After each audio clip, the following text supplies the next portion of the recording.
కొన్ని వేల ఏళ్ల క్రితం హిందూ మతం భారతదేశం నుంచి ప్రస్తుత దక్షిణాసియాలోని పలు ప్రాంతాలకు విస్తరించిందనటానికి అనేక ఆధారాలు ఉన్నాయి.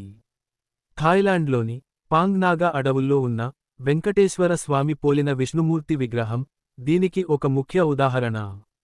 ఈ విగ్రహం ఆ అడవులలోకి ఎలా చేరిందో, దాని వెనుక ఉన్న పూర్తి కథ ఇప్పటివరకు అర్థం కాలేదు. ఈ విగ్రహం తిరుమల వెంకటేశ్వర స్వామిని పోలి ఉండటం విశేషం.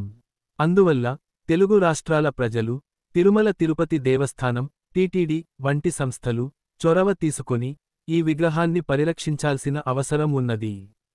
ఒకప్పుడు శాతవాహనులు దక్షిణాసియాలోని అనేక దేశాలతో వాణిజ్య సంబంధాలు కల ఇద్దారా.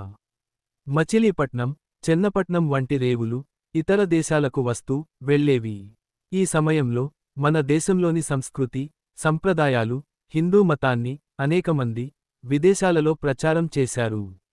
దక్షిణ భారతదేశానికి చెందిన కొందరు బ్రాహ్మణులు ప్రస్తుత థాయిలాండ్ ప్రాంతానికి తరలివెళ్లి అక్కడ హిందూ మతాన్ని ప్రచారం చేశారు.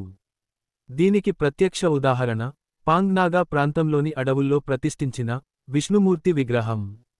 ఈ విగ్రహం ఆ ప్రాంతంలో ప్రతిష్ఠించటానికి అనేక కారణాలు ఉన్నాయి.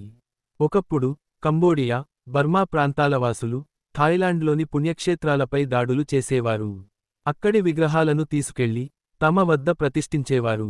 ఇలాంటి ప్రమాదాల నుంచి రక్షించడానికి చెట్టు తొర్రలో ప్రత్యేకమైన తాంత్రిక ప్రక్రియ ద్వారా ఈ విగ్రహాన్ని ప్రతిష్ఠించారు. స్థానిక స్థలపురాణాల ప్రకారం కేవలం విష్ణువుపై స్వచ్ఛమైన భక్తి ఉన్నవారు మాత్రమే ఈ విగ్రహాన్ని దర్శించగలుగుతారు.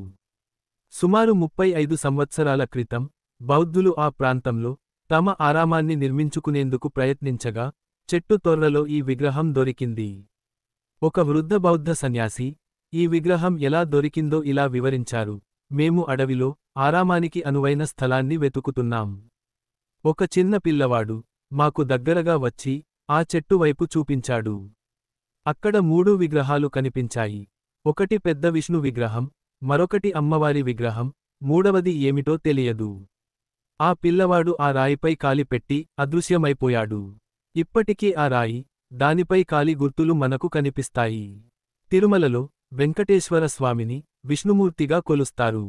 వెంకటేశ్వర స్వామి ప్రస్తావనలు వరాహ పురాణం, భవిష్య పురాణం, విష్ణు పురాణం, స్కంద పురాణాలలో కనిపిస్తాయి.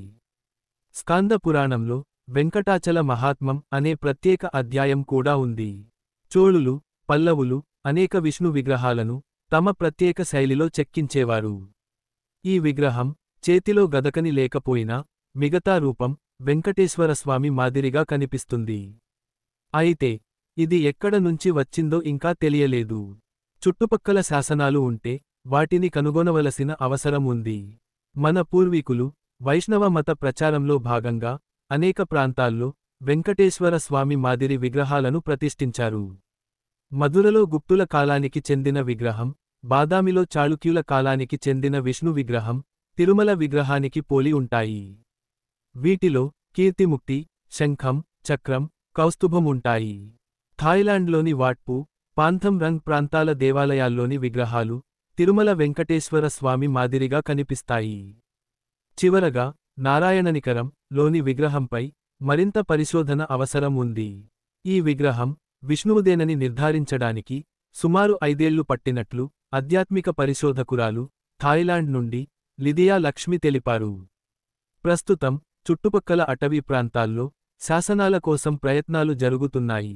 వీటిని కనుగొంటే మరిన్ని వివరాలు లభించే అవకాశం ఉంది.